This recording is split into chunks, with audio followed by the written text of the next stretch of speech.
ভিতরে ইবাদত হয় না, যেই ঘরের ভিতরে নামাজ হয় না, ওই ঘরটা কবরস্থানের ন্যায়, ওই ঘরটা মরুভূমির ন্যায়। রাসূল সাল্লাল্লাহু আলাইহি ওয়াসাল্লাম সুন্নত নামাজ, নফল নামাজ ঘরের ভিতরে পড়তেন, মসজিদেও পড়তেন। ঘরের ভিতরে পড়তেন, মসজিদেও পড়তেন। তবে রাসূল সাল্লাল্লাহু আলাইহি ওয়াসাল্লাম বলেন, ঘরের ভিতরে কি সুন্নাত নামাজ ঘরের ভিতরে পড়া কি উত্তম, আর ফরজ নামাজ কোথায়? মসজিদে। যদি কোনো ব্যক্তি এই ভয় লাগে যে আমি যদি মসজিদ থেকে বের হয়ে ঘরে যাই তাহলে আমার মনে হয় সুন্নাত নামাজ ছুটে যাবে, তাহলে ওই লোকের জন্য মসজিদের ভিতরেই নফল ওই সুন্নাত নামাজ পড়া উত্তম। ওয়াজিব নামাজ মসজিদে পড়াই কি উত্তম। যদি কোনো ব্যক্তি এই চিন্তা করে, হ্যাঁ আমি ঘরের ভিতরে যাই তাহলে আমার দুনিয়ার কাজে আমি মনে হয় আর সুন্নাত নামাজ আদায় করতে পারবো না, তাহলে এই মুহূর্তে ওই ব্যক্তি মসজিদের ভিতরে ফরজ আদায় করবে, মসজিদের ভিতরে কি সুন্নাত নামাজ আদায় করবে। কারণ তার ভয় কি, আমি মসজিদ থেকে বের হলে নামাজ আমার কি আদায় করা যাবে না, আমি দুনিয়ার কাজের ভিতরে লিপ্ত হয়ে গেলে আমি আর সময় পাবো না। এই জন্য রাসূল সাল্লাল্লাহু আলাইহি ওয়াসাল্লাম বলেন, মিফতাহুল জান্নাতিস সালাহ, নামাজ বেহেশতের চাবি। আপনি একটা ঘর তৈরি করলেন, ঘরের ভিতরে তালা লাগাইলেন, ঘরের দরজায় গিয়া যদি দাগ খান, সারাদিনও দাগ খাইলেন, ঘরের ভিতরে ঢোকা যাবে? যতক্ষণ পর্যন্ত তালা না খুলবে ততক্ষণ পর্যন্ত ঘরে প্রবেশ করা যাবে না। রাসূল সাল্লাল্লাহু আলাইহি ওয়াসাল্লাম বলেন যে নামাজ বেহেশতের চাবি, নামাজ বেহেশতের চাবি। আপনি কবরের ঘাটি পারি হলেন, হাসরের ঘাটি পারি হলেন, পুলসিরাতের ঘাটি পারি হলেন, মিজানের ঘাটি পারি হলেন, সব ঘাটি পারি হওয়ার পরে জান্নাতের গেটে যাবেন, দেখবেন গিয়া প্রত্যেকটা মানুষ দেখবে জান্নাতের গেটের তালা মারা। প্রত্যেকটা ব্যক্তি দেখবে কি জান্নাতের গেটে তালা মারা। এখন তখন ওই ব্যক্তি বলবে, মালিক ভয়ঙ্কর কবরের ঘাটি পাড়ি দিয়ে আসলাম, হাসরের ঘাটি পাড়ি দিয়ে আসলাম, হাউজে কাউসারের কাছে গেলাম, পুলসিরাতের ঘাটি পাড়ি দিলাম। ও মালিক, এত কষ্ট করার পরে, দুনিয়ার সমস্ত কষ্ট করার পরে, আখিরাতের এতগুলো কষ্ট ঘাটি পাড়ি দেওয়ার পরে আসলাম জান্নাতে, তুমি তো বললা যাও জান্নাতে চলে যাও, গেলাম জান্নাতে, গিয়ে তো দেখতেছি মালিক দরজা বন্ধ।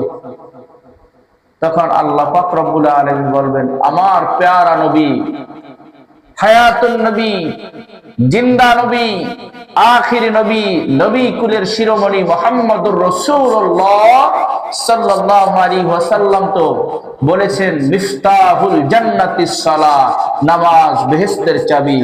আমার বান্দা 2 রাকাত নামাজ আদায় করো, তোমার জান্নাতের তালা খুলে যাবে। সুবহানাল্লাহ। প্রত্যেকটা ব্যক্তির জান্নাতের গেটে 2 রাকাত করে নামাজ আদায় করতে হবে। কয় রাকাত? 2 রাকাত নফল নামাজ আদায় করতে হবে। যার যে নামাজে দাঁড়ায় যাবে, যখন ডানে সালাম ফিরাবে, বামে সালাম ফিরানোর আগেই জান্নাতের গেটের তালা কি খুলে যাবে, ওই লোকটা হাসতে হাসতে জান্নাতে চলে যাবে। আর যেই লোকটা নামাজ আদায় করতে পারবে না, গেটে দাঁড়ায় থাকতে হবে। এখন বলেন, যে ঘরের সামনে গেলেন, ঘরের ভিতরে ঢুকতে পারতেছেন না, আফসোসটা কেমন? কঠিন আফসোস না? আবার যদি সেই ঘর থেকে ফিরে আবার যেতে হয়, এত সুন্দর করে ঘর করলাম, এত কিছু করে সাজাইলাম, কিন্তু তালার চাবি আনতে মনে নাই, হারাইয়া গেছে, বা বাড়িতে রেখে গেছেন, আবার মনের কষ্ট নিয়ে বাড়িতে যেতে হবে, তারপরে চাবি আনতে হবে, তারপরে কি তালা খুলতে হবে। এই জন্য উম্মতের জন্য মুহাম্মদুর রাসূলুল্লাহ সাল্লাল্লাহু আলাইহি ওয়াসাল্লাম প্রশ্নর জবাব আগেই দিয়া দিয়েছেন, তোমরা তৈয়ার করে নাও, সবচেয়ে কাছের একজন আল্লাহ পাক রব্বুল আলামিনের সাথে সবচেয়ে বেশি কথা বলেছেন জিবরাইল আলাইহিস সালাতু ওয়াস সালাম। অথচ জিবরাইল আলাইহিস সালাতু ওয়াস সালাম আজ পর্যন্ত আল্লাহ পাক রব্বুল আলামিনকে দেখে নাই, আর দেখবেও না। বলেন এখন পাইলেন কোথায়? কিতাবের ভিতরে আসছেন যে জিবরাইল আলাইহিস সালাতু ওয়াস সালাম আল্লাহ পাক রব্বুল আলামিনকে আজ পর্যন্ত দেখে নাই, বহুতবার কথা বলেছেন, কিন্তু আল্লাহ পাক রব্বুল আলামিনকে দেখে নাই।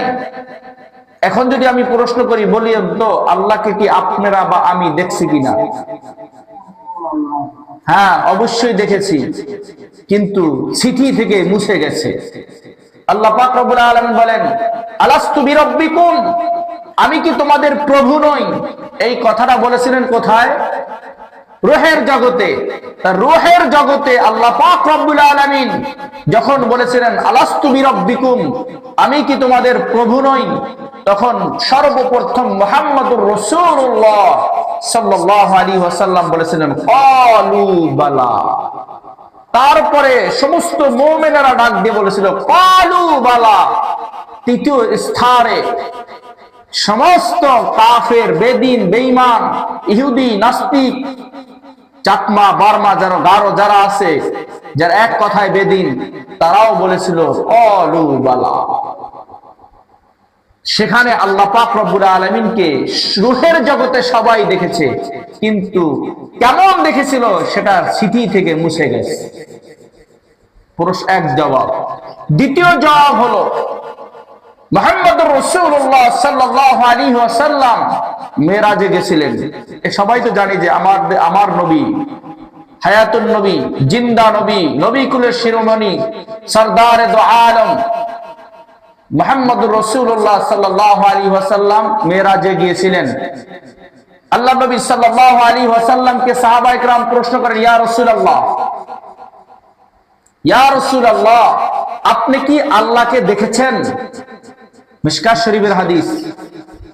আপনি কি আল্লাহকে দেখেছেন? নবী আলাইহিস সালাতু ওয়াস সালাম বলেন, আমি আল্লাহকে ততটুকু পর্যন্ত দেখেছি, একটা মানুষের সাথে আর একটা মানুষ হাঁটুর সাথে হাঁটু মিলাইলে কতটুকু পার্থক্য, এতটুকু দূর থেকে দেখেছি।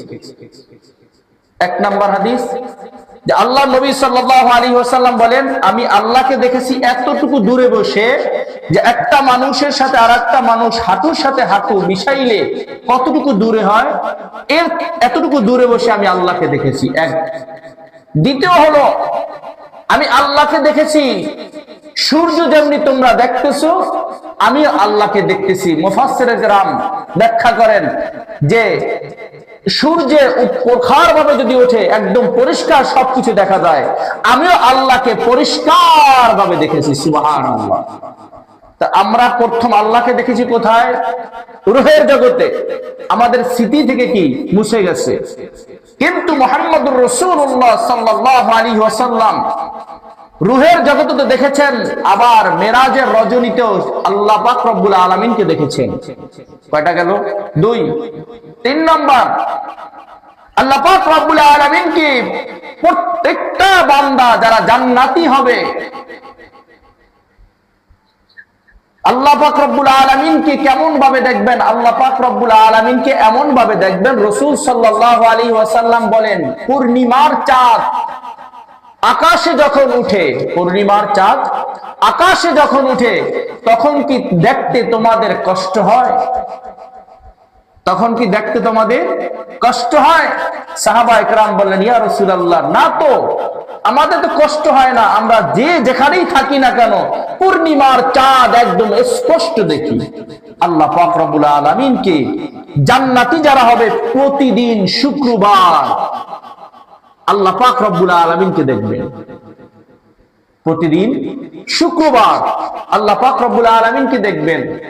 হাদিসের ভিতরে আসেন, কিতাবের ভিতরে দেখলাম যে প্রতিদিন শুক্রবার যখন দেখবেন, আল্লাহ পাক রব্বুল আলামিন বলবেন, দুনিয়ার ভিতরে চর্মচক্ষু দিয়া আমাকে তো দেখো নাই, এখন প্রতি শুক্রবার আমি তোমাদেরকে দাওয়াত করে খাওয়াবো।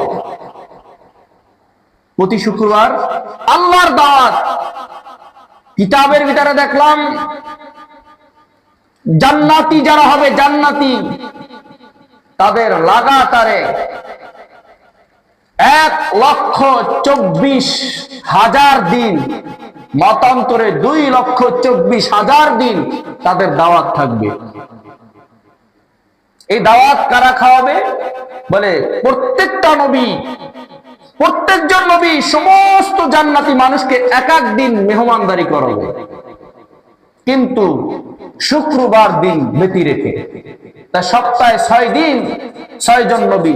নবী কয়জন? 1,24,000, মতান্তরে 2,24,000 নবী। বলে প্রত্যেকটা জান্নাতি মানুষকে তারা জান্নাতে খাবার খাওয়াবে, দাওয়াত দিয়ে খাওয়াবে।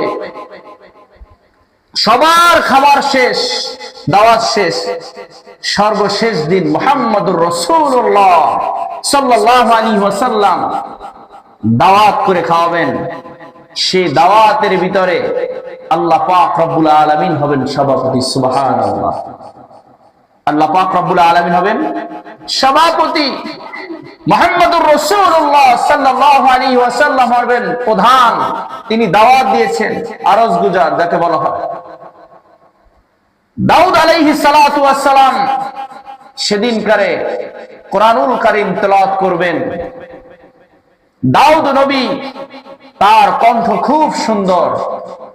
দাউদ আলাইহিস সালাতু ওয়াস সালাম যখন তিনি তেলাওয়াত করতেন তার কিতাব, তখন আসমানের পাখি যখন উড়ে যেতেন, সেই পাখি আসতে নেমে তারপরে ডালের ভিতরে বসে তার আওয়াজ শুনতেন। নদীর মাছ তার আওয়াজ শুনতেন, এত সুমধুর কণ্ঠ ছিল। দাউদ আলাইহিস সালাতু ওয়াস সালাম তেলাওয়াত করার পর মুহাম্মদুর রাসূলুল্লাহ সাল্লাল্লাহু আলাইহি ওয়াসাল্লাম তেলাওয়াত করবেন। এরপরে আল্লাহ পাক রব্বুল আলামিন বলবেন, আমি আমার বান্দাদেরকে আজকের তেলাওয়াত করে শোনাইতে চাই। তখন আল্লাহ পাক রব্বুল আলামিন তেলাওয়াত করবেন। সমস্ত মানুষ এক দৃষ্টিতে তাকায়া থাকবেন যে কোরআনুল কারীম আল্লাহ নাজিল করেছেন জিবরাইলের উপরে। জিবরাইল বার্তাবাহক পিয়ন হয়ে মুহাম্মদুর রাসূলুল্লাহ সাল্লাল্লাহু আলাইহি ওয়াসাল্লামের উপরে কি নাজিল করেছেন। আর মুহাম্মদুর রাসূলুল্লাহ সাল্লাল্লাহু আলাইহি ওয়াসাল্লাম সাহাবীদেরকে শুনাইছেন। আপনারা জানেন রাসূল সাল্লাল্লাহু আলাইহি ওয়াসাল্লামের কণ্ঠ এত সুন্দর ছিলেন, কাফেররা দিনে বিরোধিতা করতেন যে মুহাম্মাদের কাছেও যাওয়া যাবে না, মুহাম্মাদের কোরআন তেলাওয়াত শোনা যাবে না। শুনছেন না এই ঘটনা?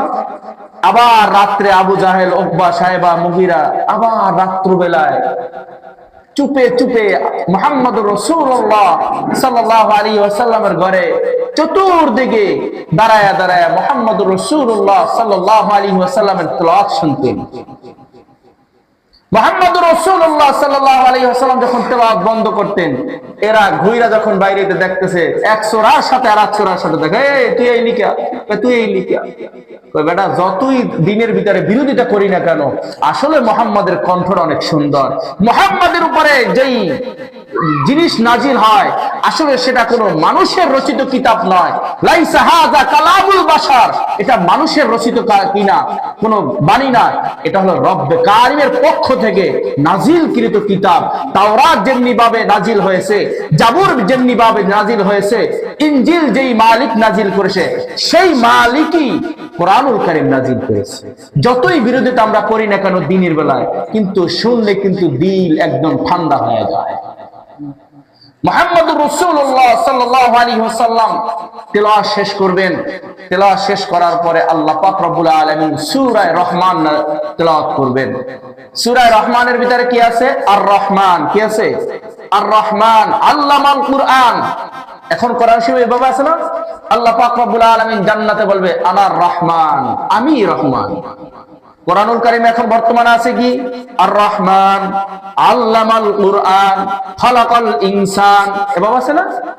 কিন্তু যেদিনকারে জান্নাতের ভিতরে আল্লাহ পাক রব্বুল আলামিন তেলাওয়াত শুরু করবেন, প্রথম বিসমিল্লাহ বলে আল্লাহ পাক রব্বুল আলামিন বলবেন আনার রহমান। আমি রহমান। সেদিনকারে সমস্ত মানুষ এক দৃষ্টিতে তাকায় থাকবে, ও মালিক, তোমাকে দেখার জন্য তীব্র গরম হাহাকারের ভিতরে রোজা রেখেছি, তোমাকে দেখার জন্য কনকনে শীতের সময় ঠান্ডা পানি দিয়ে ওযু করে নামাজ পড়েছি। কারণ নবী বলেছেন, আসসালাতু মিরাজুল মুমিন, নামাজ মানুষের জন্য মেরাজ সমূহ। নবী বলেছেন, আমি মেরাজ করেছি একবার। কয়বার? একবার। কিন্তু আমার উম্মত মেরাজ করবে দৈনিক 5 বার। কয়বার? দৈনিক 5 বার। কিভাবে? রাসূল সাল্লাল্লাহু আলাইহি ওয়াসাল্লাম বলেন, কিতাবের ভিতরে দেখলাম এই কোরআন কার বাণী? আল্লাহর বাণী। 104 খানা আসমানি কিতাবের ভিতরে 103 খানা কিতাব হলো কিতাবুল্লাহ, আল্লাহর কিতাব। এখানে লেখা নাই কালামুল্লাহ। কি লেখা? 103 খানা কিতাবের ভিতরে লেখা আছে কি? কিতাবুল্লাহ, আল্লাহর কিতাব। আর কোরআনুল কারীমের ব্যাপারে লেখা হলো কালামুল্লাহ, আল্লাহর কথা। কালাম মানে কি? কথা। কথা যখন বলে সেটা সরাসরি মুখ থেকে বের হয়। এই জন্য কোনো ব্যক্তি যদি নামাজের ভিতরে তেলাওয়াত করে, কিতাবের ভিতরে দেখছি সে ব্যক্তি যেন আল্লাহর ঠোঁটের সাথে ঠোঁট মিলাইয়া চুপে চুপে আল্লাহর সাথে কথা বলে। সুবহানাল্লাহ। আল্লাহর ঠোঁটের সাথে ঠোঁট মিলাইয়া চুপে চুপে যেন আল্লাহর সাথে কথা বলে। আলী রাদিয়াল্লাহু তাআলা আনহু মসজিদে নববীর ভিতরে নফল নামাজে দাঁড়ানো, ইশারের পরে। কি নামাজে? নফল নামাজে দাঁড়ানো, ইশারের নামাজের পরে। নবী আলাইহিস সালাতু ওয়াস সালাম ঘর থেকে বের হইলেন, মসজিদে গিয়ে নফল নামাজ পড়বেন। নফল নামাজ জামাতে পড়া যায়। নফল নামাজ জামাতে পড়া যায়।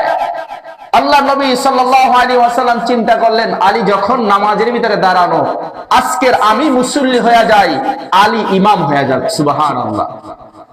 আলী রাদিয়াল্লাহু তাআলা আনহু নামাজে দাঁড়াইছেন, রুকুতে যায় তো যাই না, ওই দাঁড়ায় যান, আছেন তো আছেন, রুকুর কথা স্মরণ নাই। রুকুতে গেলেন, রুকুতে তো গেছেন, আর দাঁড়ানোর কথা কি নাই? স্মরণ নাই। দাঁড়াইলেন, সেজদায় গেছেন, সেজদা থেকে মাথা তোলার সময় যেন হয় না। 2 রাকাত নামাজ শেষ করতে করতে এদিকে ফজর আজান দিয়ে দিয়েছে। নবী আলাইহিস সালাতু ওয়াস সালামের পা ফুলে গেছে, সারা রাত নামাজের ভিতরে দাঁড়ায় রয়েছে। নবী আলাইহিস সালাতু ওয়াস সালাম বলতেছেন, আলী, তোমাকে এমন নামাজ কে শিক্ষা দিয়েছে যে তুমি সারা রাত 2 রাকাত নামাজের ভিতরে কাটায়া দিলা? আলী রাদিয়াল্লাহু তাআলা থরথর করে কাঁপতেছেন। কারণ সালাম যখন ফিরাইলেন, পিছনের দিকে তাকায়া দেখতেছি মুহাম্মদুর রাসূলুল্লাহ সাল্লাল্লাহু আলাইহি ওয়াসাল্লাম মুক্তাদি হয়ে আছেন, আর আলী রাদিয়াল্লাহু তাআলা নফল নামাজের ইমামতি করতেছেন। আলী রাদিয়াল্লাহু তাআলা নামাজের ভিতরে দাঁড়ানো। আলী রাদিয়াল্লাহু তাআলা এই হুঁশ নাই যে তার পিছনে কোন ব্যক্তি এসে দাঁড়ায় গেছে। আল্লাহর নবী যখন প্রশ্ন করলেন, আলী, তোমাকে এই কোন ব্যক্তি এমন নামাজ শিক্ষা দিয়েছে যে তুমি নামাজের ভিতরে দাঁড়াইছো তো দাঁড়াইছো, রুকুতে যাও না, রুকুতে গেছো তো গেছো, সেজদার ভিতরে যাও না, সেজদায় গেলা তো মাথা জাগানোর কথা স্মরণ নাই, 2 রাকাত নামাজে সারা রাত পার করে দিলা কেন? এবার আলী রাদিয়াল্লাহু তাআলা বলেন, আমি ওই মালিকের নামাজ পড়ি, ওই মালিকের কুদরতি পায়ে সেজদা দেই। যেই মালিক যখন যেটা করতে বলে আমি তখন সেটাই করি। যতক্ষণ পর্যন্ত আসমান থেকে নির্দেশ না আসে আমি ততক্ষণ পর্যন্ত কোনো কাজ করি না। আল্লাহর নবী জিজ্ঞাসা করলেন, আলী, সেটা আবার কেমন ব্যাপার? বলতেছি, ইয়া রাসূলুল্লাহ, সেটা হলো আমি যখন আলহামদুলিল্লাহি রাব্বিল আলামিন বলি, যতক্ষণ পর্যন্ত আমার মালিক যতক্ষণ পর্যন্ত এই কথা না বলে যে ও আলী তুমি সত্য কথা বলেছো, ততক্ষণ পর্যন্ত আমি দ্বিতীয় আয়াতে আমি যাই না। মানে যতক্ষণ পর্যন্ত আল্লাহ পাক রব্বুল আলামিন আমার এই আয়াত পড়ার পর সাড়া না দেয় ততক্ষণ পর্যন্ত আমি কি দ্বিতীয় আয়াত পড়ি না। আমি রুকুতে গেছি, আমি রুকুতে গিয়ে বলতেছি সুবহানা রাব্বিয়াল আযীম, যতক্ষণ পর্যন্ত তার সাড়া না আসে ততক্ষণ পর্যন্ত আমি রুকু থেকে মাথা জাগাই না। আবার যখন সিজদায় গিয়ে বলি সুবহানা রাব্বিয়াল আলা, যতক্ষণ পর্যন্ত তার উত্তর না আসে ততক্ষণ পর্যন্ত আমি কি সিজদা থেকে জাগি না। এই জন্য আমার দেরি হয়, এই জন্য আমার কি হয়, দেরি হয়। সাহাবায়ে কেরাম এভাবে নামাজ পড়েছেন, বিপদের মাঝেও নামাজ পড়েছেন। হাদিসের ভিতরে আছেন যুদ্ধের ময়দানে রাসূল সাল্লাল্লাহু আলাইহি ওয়াসাল্লাম দুইজন সাহাবীকে বলতেছেন তোমরা পাহারা দিও, তোমরা পাহারা দিও, আমরা কি করতেছি, একটু রেস্ট করার জন্য ঘুমাইতেছি, ক্লান্তি দূর করার জন্য কি করতেছি, ঘুমাইতেছি। দুইজন সাহাবীর ভিতরে আবার পরামর্শ হলেন, ভাই সারা রাত তো দুইজন আর বসে থাকার দরকার নাই, দুইজন আর বসে থাকার দরকার নাই, একজনে ঘুমাও আর একজনে কি জায়গা থাকি, অর্ধেক রাত্র আমি জায়গা থাকবো আর অর্ধেক রাত্র কি তুমি জায়গা থাকবা। একসাথে দুইজনের সারা রাত জাগার দরকার নাই, কারণ যুদ্ধের ময়দান, শরীরকে সুস্থ রাখতে হবে। যদি শরীরকে সুস্থ না রাখি তাহলে আল্লাহর রাস্তায় জিহাদ কেমন করে করব। বাস একজন ঘুমাইয়া গেলেন, আরেকজন নামাজের ভিতরে দাঁড়ায় গেলেন। নামাজের ভিতরে দাঁড়াইছেন, ওদিকে দেখতেছে কাফেররা একটা মানুষ দেখা যায়, তীর নিক্ষেপ করেছেন, তীর পায়ের এপাশ থেকে ঢুকে ওপাশে বের হয়ে গেছে। ওই সাহাবীর হুঁশ নেই, ওই সাহাবীর হুঁশ নাই, রক্ত পড়তেছেন, রুকু করতেছেন, সিজদা করতেছেন। আবার যখন দ্বিতীয় রাকাতের রুকু করতেছেন তখন আবার তীর নিক্ষেপ করেছেন। তীর নিক্ষেপ করার পর আবার শরীরের পায়ের এপাশ থেকে ঢুকে ওপাশ বের হয়ে গেছে। ওই সাহাবী টেরও পাইতেছে না। সাহাবী যখন নামাজ শেষ করলেন, শেষ করার পরে দেখতেছে যে পাও থেকে পায়ের ভিতর তীর, দুইটা তীর পায়ের ভিতরে ঢুকে আছে। পাশের লোকটাকে ডাক দিয়ে বলতেছে, ভাই শত্রুরা আমার পায়ের ভিতরে আক্রমণ করেছে, তুমি যাবো। যখন দেখতেছেন দুইজন লোক, ওই ভয়ে শত্রু পালায়ে গেছেন, কাফেররা পালায়ে গেছেন, কিন্তু দেখেন শরীরের ভিতরে তীর ঢুকছে, টের পায় নাই। আলী রাদিয়াল্লাহু তাআলা আনহু পায়ের ভিতরে তীর ঢুকছেন, তীর ধরতেও কেউ পারে না। রাসূল সাল্লাল্লাহু আলাইহি ওয়াসাল্লাম বলেন, আলী নামাজে দাঁড়া, আলীর হুঁশ থাকবে না, তখন তীর বের করে দিও। আলী রাদিয়াল্লাহু তাআলা নামাজে দাঁড়াইলেন, পাও থেকে তীর যখন বের করে দিলেন, আলী টেরও পায় নাই, তার আগে যাইতেও দেয় নাই। যখন নামাজের বাইরে ছিল তীরের কাছেও যাইতে দেয় নাই। আর নামাজে দাঁড়ায় গেছেন, তারাও নামাজে দাঁড়াইছেন, আর আমরাও নামাজে দাঁড়াই। একটা মশায় যদি কোনো রকম কামড় দেয় বা পিঁপড়ায় কামড় দেয়, 3 বার থাপ্পড় দেই, তারপরে ডলার 6টা দেই, বাস। একটা পিঁপড়া যদি লাগে, একটা মশা যদি লাগে, এত জোরে থাপ্পড় দেয়, পাশের আরেকজনে ভয় পায়। এই জন্য মিফতাহুল জান্নাতিস সালাহ, নামাজ